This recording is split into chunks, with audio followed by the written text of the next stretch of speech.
Hello everyone, कैसे हैं आप सब लोग। आई होप सब अच्छे होंगे और स्टडी भी कर रहे होंगे।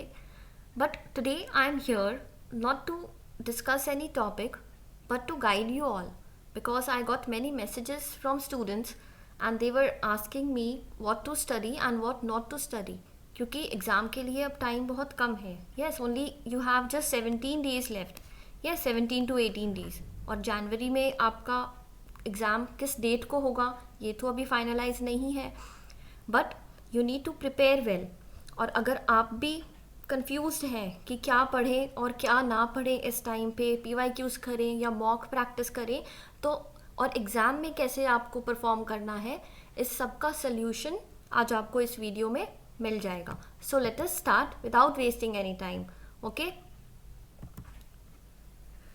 तो फर्स्ट आप ये देखो कि आपकी कन्फ्यूजन है क्या। आपको क्या नहीं समझ में आ रहा, कि आपको रिवीजन से रिलेटेड कन्फ्यूजन है, यस, या आपको एग्ज़ाम का फियर है, या आपको जो पढ़ा हुआ है वो आप रिटेन नहीं कर पा रहे। So first you need to know your problem. Okay, but since I have also been a student, मैंने भी इस एग्ज़ाम को दिया है, फेलियर्स भी देखे हैं, बट फिर भी like belonging to a general category also, I have still qualified this exam। तो आप भी ज़रूर क्वालिफाई कर पाओगे, बस you need to stay patient. Okay, तो अब आपको भी अगर कन्फ्यूजन है कि रिवाइज कैसे करें, so let me help you out. तो सबसे पहले तो आप क्या करो, एक टू डू लिस्ट बनाओ। ओके, टू डू लिस्ट में आप क्या करोगे, अपने डेली टारगेट्स लिखोगे। और ये आप सुबह उठते ही बनाओगे, या फिर आप रात को सोने से पहले भी बना सकते हो, so that next day you can just get started with the studies.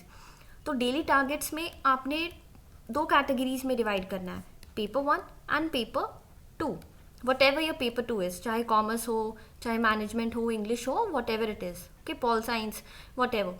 तो पेपर 1 में आप वो कॉन्सेप्ट्स लिखो यहाँ पे टारगेट्स में जो आपको लगता है कि आपको रिवीजन की ज़रूरत है, बिकॉज अभी तो एक टाइम बहुत ही कम है। यस, तो पेपर 1 में आप वो सारे कॉन्सेप्ट्स यहाँ पे लिखो कि आज आप क्या क्या कवर करोगे। And let me tell you, आप ऐसे टारगेट्स मत बनाना जो आप अचीव नहीं कर पाओगे। कई स्टूडेंट्स क्या करते हैं, वो 15-20 टॉपिक लिख लेंगे पेपर 1 के और 15-20 लिख लिए पेपर 2 के, and by the end of the day you will see that आपके 15 में से तो 10 भी कंप्लीट नहीं हुए। So you will and up the day getting demotivated. So it's better आप वही टारगेट सेट करो जो आप अचीव कर पाओ। तो जब आपने एक बार कॉन्सेप्ट्स लिख लिए पेज पे कि आपने कौन कौन से कॉन्सेप्ट्स करने हैं, जैसे ही आपका कोई भी कॉन्सेप्ट कंप्लीट होगा या टॉपिक कंप्लीट होगा, आप उसको टिक कर दो। तो उससे क्या होगा, आपको कॉन्फिडेंस भी आएगा कि इतना हो गया और इतना बाकी है। यस, और यहाँ पे आपको टाइम कितना देना है, पेपर 1 को it's according to you. Okay, आपके पास कितना टाइम है, तो अगर आप मिनिमम अगर आप 3 आवर्स भी दे रहे हो तो इट्स सफिशियंट। पेपर 1 को आप 3 आवर्स दो मॉर्निंग में, और पेपर 2 को थोड़ा ज़्यादा टाइम दो क्योंकि वहाँ पे 100 क्वेश्चंस है। आप 4 आवर्स पेपर 2 के लिए रखो इवनिंग में। This is for the students who are not working. और जो स्टूडेंट्स वर्किंग है उनके लिए तो मॉर्निंग में पॉसिबल नहीं होगा, उनको इवनिंग में ही टाइम मिलता है। तो आप इवनिंग में ही चाहे 1 आवर पेपर 1 पढ़ लो और 2 आवर्स या फिर 3 आवर्स आप पेपर 2 को दो। अब इससे क्या होगा कि आपके दोनों पेपर साइमल्टेनियसली आप साइड बाय साइड आप पढ़ रहे हो। अगर ऐसे पॉसिबल नहीं है वर्किंग स्टूडेंट्स के लिए, तो आप क्या कर सकते हो कि फर्स्ट डे, मतलब अगर आप आज से स्टार्ट कर रहे हो तो पेपर 1 आप आज पेपर 1 पढ़ो रात को, और कल सेकेंड डे आप पेपर 2 पढ़ो।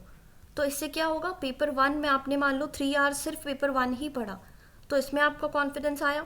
अब सेकेंड डे आप पेपर 2 पढ़ो, इसको आप 4 आवर्स या फिर आप 3 आवर्स, जितना भी आपके पास टाइम है आप उस अकॉर्डिंग इसको पढ़ सकते हो।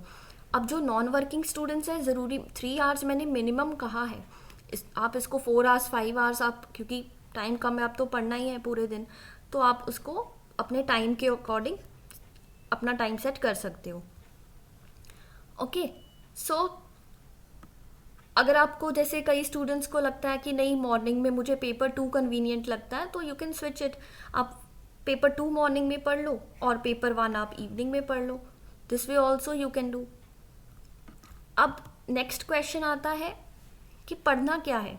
यस, सिलेबस तो बहुत ज़्यादा है, जो कल पढ़ा था वो आज भूल गए. यस, और उसको रिटेन नहीं कर पा रहे. तो आप जो रिपीटेड टॉपिक्स हैं पहले तो आप उनको करो. रिपीटेड टॉपिक्स आपने देखा ही होगा, PYQs को थोड़ा एनालाइज किया होगा. यस, तो जो स्टूडेंट्स पहले एग्ज़ाम दे चुके हैं तो आपको पता है कि कौन से टॉपिक्स रिपीट हो रहे हैं. तो आप पहले रिपीटेड टॉपिक्स को कंप्लीट करो. सिर्फ PYQs मत लगाओ, उनके कॉन्सेप्ट्स को रिवाइज कर लो अच्छे से. ओके, जैसे फॉर एग्जांपल अगर मैं कहूँ कि अगर हम रिसर्च की बात करें तो रिसर्च में क्या है कि रिसर्च के टाइप से क्वेश्चंस आता है. यस, एक्शन रिसर्च हो गया, क्वालिटेटिव, क्वांटिटेटिव. रिसर्च का सीक्वेंस बहुत आता है, और हाइपोथेसिस से क्वेश्चन आते हैं. हाइपोथेसिस अच्छे से करके जाना. और ICT में आपका मेमोरी वाला टॉपिक तो फेवरेट है ही NTA का. यस, मेमोरी वाले टॉपिक से आप क्वेश्चन पढ़ के जाना. और हायर एजुकेशन में जैसे आपका प्री इंडिपेंडेंस हो गया और पोस्ट इंडिपेंडेंस हो गया, इससे भी आपको क्वेश्चंस आते हैं. और पेपर 2 में भी आपको ऐसे ही इंपॉर्टेंट टॉपिक्स होंगे, जैसे कि कॉमर्स मैनेजमेंट, जो भी आपका सब्जेक्ट है आप उसको भी इसी तरह से जॉट डाउन कर लो कि क्या क्या इंपॉर्टेंट टॉपिक्स हैं और उसको रिवाइज करो. Okay, so you can adopt the same approach for paper 2 as well. अब आता है कि कॉन्सेप्ट्स को रिटेन कैसे करें, कि जो पढ़ते हैं वो भूल जाते हैं. देखो, आप इसको एक ही इसका उपाय है कि आप रिवीजन करो. अब रिवीजन का मतलब होता है दोबारा से सिर्फ देखना, है ना. री मीन्स अगेन और विजन मीन्स आपकी साइट. तो आप उसको सिर्फ पूरा लाइन बाय लाइन आपने रीडिंग नहीं करनी है. इससे तो जस्ट क्या होगा, आपका टाइम वेस्ट होगा. आप जस्ट की वर्ड्स को गो थ्रू करो कि हाँ इस टॉपिक में ये लिखा हुआ है, और आपको बस, क्योंकि paper is not rote learning, not based on rote learning, तो वहाँ पे तो आपको एनालिटिकल थिंकिंग अपनानी पड़ेगी ना. एनालाइज करना पड़ेगा, हर एक स्टेटमेंट को देखना पड़ेगा कि आप किसको एक्सक्लूड कर सकते हो. 4-5 स्टेटमेंट्स होगी, किसको आप नहीं इंक्लूड करोगे, किसको इंक्लूड करोगे. ओके, तो जस्ट कीवर्ड्स को आप देखो और रिवाइज करो, और definitely you will be able to recall it in exam. अब कुछ स्टूडेंट्स कहते हैं कि PYQ करें या मॉक करें. यस, मॉक प्रैक्टिस करें इस टाइम पे या PYQ प्रैक्टिस करें. तो बेस्ट है कि आप पहले PYQ प्रैक्टिस करो. PYQs अगर आप करोगे तो आपको एक तरह से आपको ऐसे लगेगा कि आप एग्ज़ाम में ही बैठे हो. एंड आई वुड सजेस्ट कि आप क्वाइट इन्वायरमेंट में बैठ के PYQs लगाओ, और 3 घंटे बैठ के लगाओ अगर पॉसिबल है, अगर आपके पास टाइम है. उससे क्या होगा कि आपको एग्ज़ाम में आप प्रॉब्लम नहीं फेस करोगे. तो अगर एक बार में पेपर 1 और पेपर 2 इकट्ठा आप कोई भी शिफ्ट का उठाओ और उसको इकट्ठा 3 आवर्स टाइम देके आप उसको सॉल्व करो. और PYQs देखो, when I used to study, what I used to do is PYQ मैं हमेशा रात में ही करती थी, क्योंकि दिन में थ्योरी पढ़ के आप थोड़ा बोर भी हो जाते हो. यस, और वो थोड़ा मोनोटोनस हो जाता है. तो रात में हमें थोड़ा हल्का आप चाहते हो कि स्टडी करें, तो आप PYQ रात में करो, और मॉर्निंग में आप अपने कॉन्सेप्ट्स अच्छे से रिवाइज करो. अब कुछ स्टूडेंट्स कहते हैं कि मॉक देना इस टाइम पे सही है या नहीं. देखो, अगर आपका सिलेबस पूरा कंप्लीट है, आपने हर एक चीज़ की रिवीजन ऑलरेडी कर ली है, ठीक है, और सिर्फ PYQs बाकी हैं, फिर तो आप PYQs और मॉक दोनों एक साथ कर लो.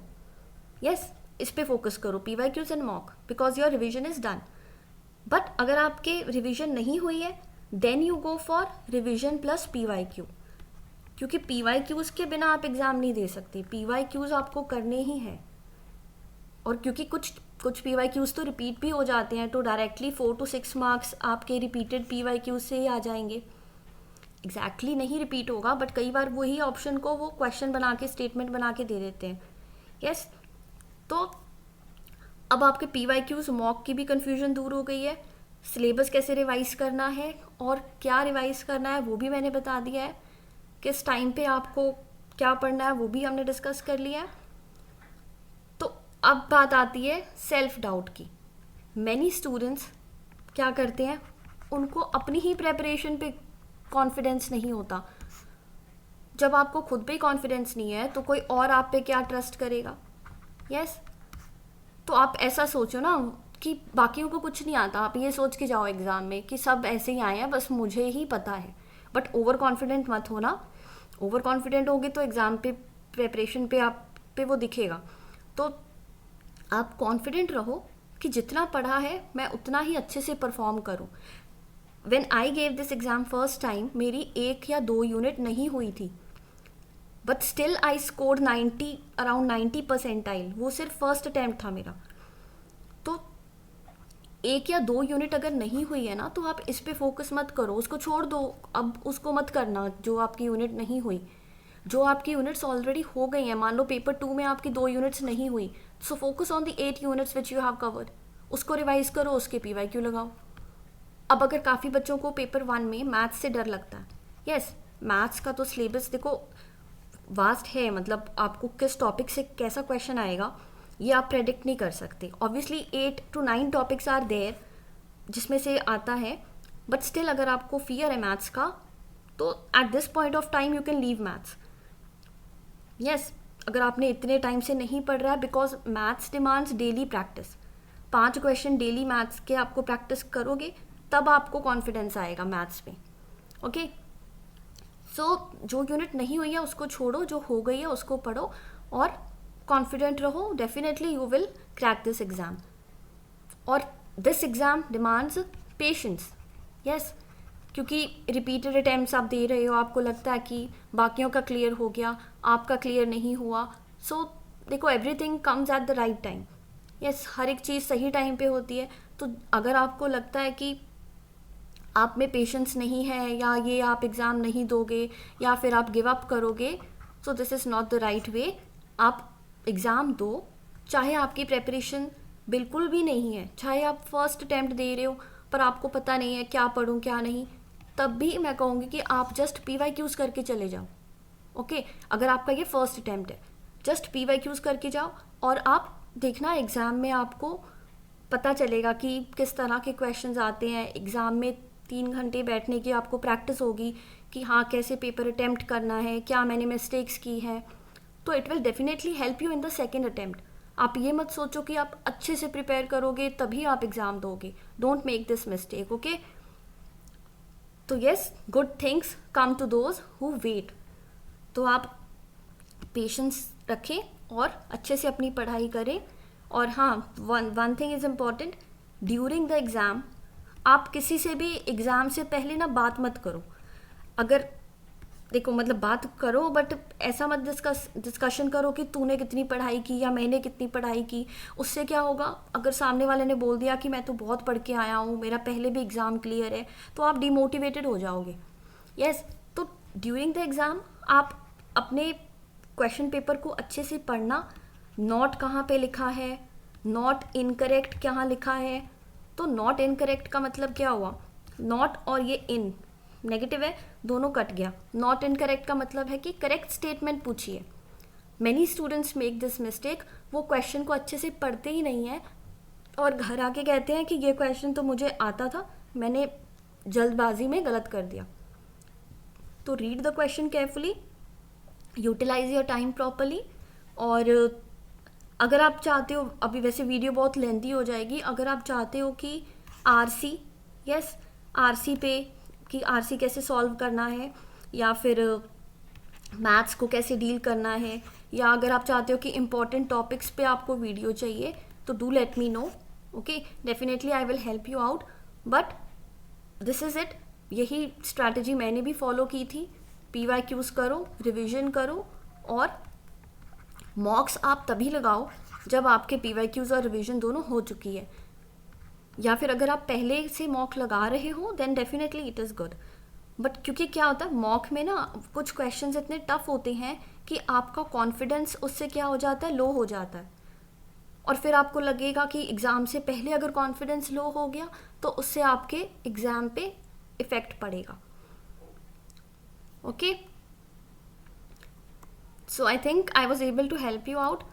और अच्छी स्लीप लेके जाना एग्ज़ाम से पहले। ओके टेक गुड स्लीप, क्योंकि क्या होता है, बच्चे 4-4 बजे तक पढ़ते रहते हैं और एग्ज़ाम में उनको फिर नींद आती है। तो अच्छे से लाइक नींद लेके जाना। और मेरा क्या होता था, जैसे मेरी हैबिट थी कि जैसे एग्ज़ाम मान लो अगर मॉर्निंग शिफ्ट में आई है, 7 AM एग्ज़ाम है, तो मैं उन स्टूडेंट्स में से हूँ जो पढ़ते तो थे एग्ज़ाम से पहले। यस, क्योंकि सेटिस्फैक्शन मिलता है कि हाँ हम पढ़ के गए हैं। तो I use to study till 2 AM। और क्योंकि मुझे लगता था कि हाँ 5 घंटे की नींद बहुत है। Yes, so every individual is different. आप अपने हिसाब से देख लेना, but yes at least 5 to 6 hours की मिनिमम स्लीप तो आप पक्का लेके जाना। और okay then, see you again in the next video. आपको वीडियो अच्छी लगी, हेल्पफुल थी अगर video, do like, share and comment, do subscribe my channel and do hit the bell icon so that you get all the notifications on time. और आप Telegram channel भी join कर सकते हैं, UGC net JRF okay success master करके है। आप उसमें ऑलरेडी 550 प्लस सब्सक्राइबर्स हैं। आप उस चैनल को ज्वाइन करिए, वहाँ पे डेली क्विजेज होते हैं, पेपर 1 के, पेपर 2 के भी, पेपर 2 कॉमर्स के एंड मैनेजमेंट के भी। ओके, क्योंकि कुछ टॉपिक सिमिलर है ना मैनेजमेंट के और कॉमर्स के। So bye bye, see you again in the next video. All the best for your exam. Time waste अभी मत करिए आप, 17 डेज अच्छे से पढ़िए ताकि आपका रिजल्ट अच्छा हो। Okay, bye bye.